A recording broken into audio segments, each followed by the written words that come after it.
श्री शिवाय नमस्तुभ्यम। दोस्तों, पूज्य गुरु जी कहते हैं कि यदि आपके घर में कोई भी व्यक्ति, चाहे वो बड़ा हो और चाहे छोटा, अगर गलत मार्ग में चल रहा है या गलत संगत में पड़ गया है, नशा मदिरा जुआ इन सभी गलत संगत में पड़ गया है, या आपको मन ही मन ऐसी शंका होती है कि आपके बच्चे इन गलत संगत में पड़ने वाले हैं, गलत मार्ग में पड़ने वाले हैं, वो भी मदिरा नशा इन सभी का सेवन करने वाले हैं, तो आपको पूज्य गुरु जी द्वारा बताया गया ये बहुत ही खास उपाय जरूर करना चाहिए। तो चलिए जानते हैं क्या है वो उपाय। लेकिन उससे पहले एक निवेदन, अगर आप चैनल पर नए हैं तो कृपया चैनल को सब्सक्राइब अवश्य कर लें। देखिए, उपाय बताने से पहले आप एक छोटी सी बात जान लीजिए। पूज्य गुरु जी कहते हैं कि आपने जो भी कमाया है, जो भी कर्म करके रुपया पैसा कमाया है, उसका भोग आपके बच्चे, आपकी बीवी, आपके माता पिता, आपका पूरा परिवार करता है। लेकिन वो कमाने के लिए आपने कर्म कौन से किए हैं, आपने मार्ग कौन सा अपनाया है? आपने सत्य का मार्ग अपनाया है, धर्म का मार्ग अपनाया है, या असत्य का मार्ग अपनाया है?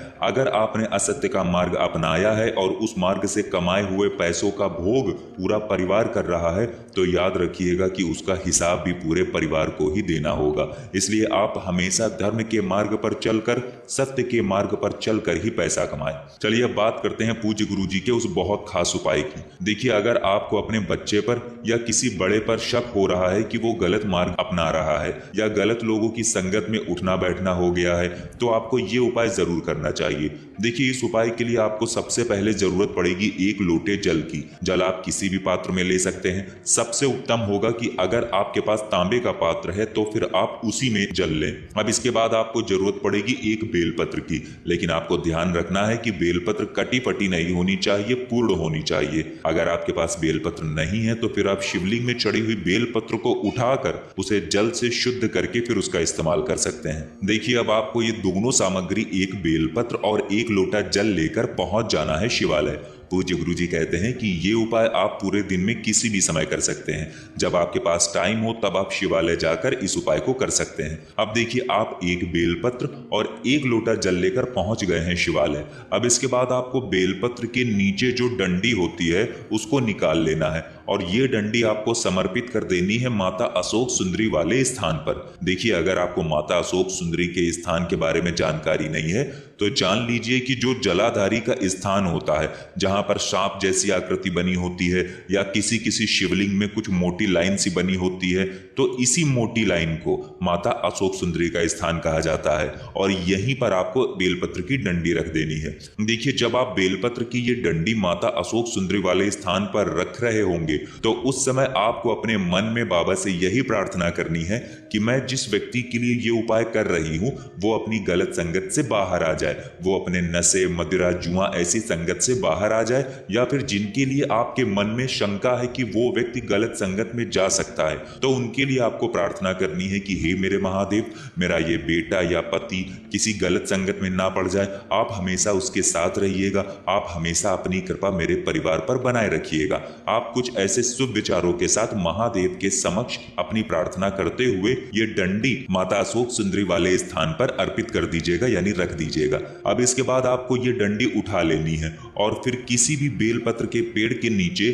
उसकी जड़ के पास रख देना है। जाकर बेलपत्र के नीचे जड़ के पास ये डंडी रखने के बाद आपको फिर वापस उसी मंदिर आ जाना है। अब इसके बाद जो बेलपत्र आपके पास बची हुई है वो आपको उठाना है और शिव महापुराण के मूल मंत्र श्री शिवाय नमस्तुभ्यम का जाप करते हुए ये बेलपत्र आपको शिवलिंग के ऊपर समर्पित कर देना है, यानी रख देना है। फिर इसके बाद आपके पास एक लोटा जल बचा है। अब ये जल आपको इसी बेलपत्र के ऊपर धीरे धीरे अर्पित कर देना है। लेकिन आपको ध्यान रखना है कि जल अर्पित करते समय आप लगातार शिव महापुराण के मूल मंत्र श्री शिवाय नमस्तुभ्यम का जाप करते रहेंगे। इसके बाद जलाधारी से जो जल नीचे गिर रहा है उसको आप अपने लोटे में या किसी पात्र में ले लेंगे। थोड़ा सा जल आप बाबा से औषधि स्वरूप मांग कर ले लेंगे और साथ ही साथ ये जो बेलपत्र शिवलिंग के ऊपर आपने समर्पित की है इसको भी आप औषधि स्वरूप मांग कर ले लेंगे। आप कह सकते हैं कि हे मेरे महादेव, मैं आपके इस जल को और इस बेलपत्र को औषधि स्वरूप अपने घर ले जा रही हूँ। इसके द्वारा मेरे घर में मेरे बच्चों का या मेरे पति का कल्याण हो और उनकी गलत संगत छूट जाए, व्यसन मदिरा आदि गलत आदतें जो पड़ गई हैं वो छूट जाएं। कुछ इस प्रकार से आप महादेव के सामने प्रार्थना कर सकते हैं। अब ये दोनों यानी जल और बेलपत्र लेकर आपको वापस अपने घर आ जाना है। अब इस जल का थोड़ा सा सेवन आप अपने बच्चे या पति या जिसके लिए भी आप ये उपाय कर रहे हैं उसको इस जल का थोड़ा सा सेवन करा दीजिए, और जो बेलपत्र आप लाए हैं उस बेलपत्र का भी आप सेवन करा दीजिए। अगर बेलपत्र एक साथ नहीं खा पा रहे हैं तो फिर आप 2 बार में या 3 बार में खिला दीजिए। पूज्य गुरु जी ने कहा कि ये उपाय आप किसी भी सोमवार को कर सकते हैं और सिर्फ एक ही सोमवार को ये उपाय आपको करना है। अगर आपको लगता है कि आपके घर में मदिरा, जुआ इन सभी का सेवन बहुत ज्यादा मात्रा में हो रहा है तो फिर आप ये उपाय 5 सोमवार लगातार कर सकते हैं। पूज्य गुरु जी कहते हैं कि अगर आप सोमवार के दिन इस चमत्कारी उपाय को पूरे दिल से, पूरे हृदय से करते हैं तो हम यकीन दिलाते हैं कि आपके घर का वो सदस्य गलत संगत से, व्यसन से, इन सभी से बहुत ही जल्द बाहर आ जाएगा। इसी के साथ पूज्य गुरु जी ने अपनी शिव महापुराण की कथा के दौरान वो बात बताई जिसे सुनकर सभी लोग दंग रह गए। गुरु जी ने कहा कि दुनिया के लोग पूछते हैं कि क्या होता है भगवान शंकर को 1 लोटा जल चढ़ाने से, लेकिन आज से कुछ साल पहले हमारे बेटे राघव को बहुत मोटा चश्मा लगाना पड़ता था। हमने कई डॉक्टरों को दिखाया, कई जगह इलाज कराया, लेकिन कहीं से भी उसका चश्मा नहीं उतरा। हमारे साथ जो लोग रहते हैं आप उनसे पूछ सकते हैं या फिर आप सीहोर आकर लोगों से पूछ सकते हैं कि राघव को पहले कितने मोटे लेंस का चश्मा लगाना पड़ता था, लेकिन हर महीने आने वाली मासिक शिवरात्रि की रात में सिर्फ एक उपाय करने से महादेव की ऐसी कृपा हुई कि जो चश्मा बड़े बड़े डॉक्टर नहीं हटा पाए वो मेरे महादेव ने सिर्फ एक ही रात के उपाय से बहुत ही जल्द हटा दिया। इसलिए हम हमेशा कहते हैं कि कभी भी आप लोग दूसरों के बहकावे में आकर 1 लोटा जल चढ़ाना बंद मत करना। दुनिया के लोगों का काम है कि आपको मंदिर में, आपको शिवालय में जाने से रोकना। इसके बाद पूज्य गुरु जी ने एक बहुत ही विशेष बात बताई। गुरु जी ने अपनी कथा के दौरान बताया कि शिव महापुराण की कथा कहती है कि सिर्फ शिव महापुराण ही नहीं बल्कि गरुड़ पुराण में भी बताया गया है कि एक बार भगवान भोलेनाथ और श्री कार्तिकेय व श्री गणेश जी के लिए मां पार्वती भोजन बना रही थी। भोजन बनाने के बाद जब उन्होंने सबको भोजन परोसा और भगवान भोलेनाथ ने भोजन खाया तो उन्होंने मां पार्वती से वर मांगा था कि हे पार्वती, जैसे तुम यहाँ मेरे बच्चों का भरण पोषण कर रही हो वैसे ही इस पृथ्वी लोक में भी जो जन्मे हैं, जो इस पृथ्वी लोक में रहते हैं वे सभी मेरे ही बच्चे हैं, तुम इनका भी भरण पोषण करो।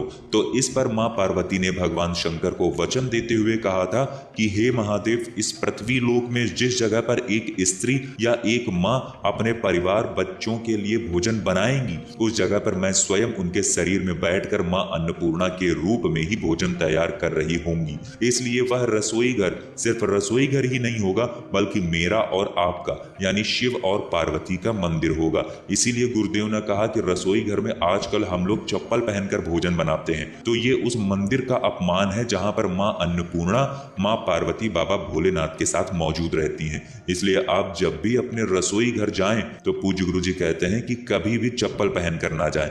इसकी जगह आप एक आसन का उपयोग कर सकते हैं। एक मोटा सा आसन खरीद कर आप अपने रसोई घर में रख सकते हैं। तो दोस्तों, ये थी पूज्य गुरुदेव द्वारा बताई गई एक बहुत ही विशेष जानकारी। अगर आप लोगों को जानकारी अच्छी लगी हो तो वीडियो लाइक करिएगा। मिलते हैं फिर एक नए वीडियो के साथ। श्री शिवाय नमस्तुभ्यम।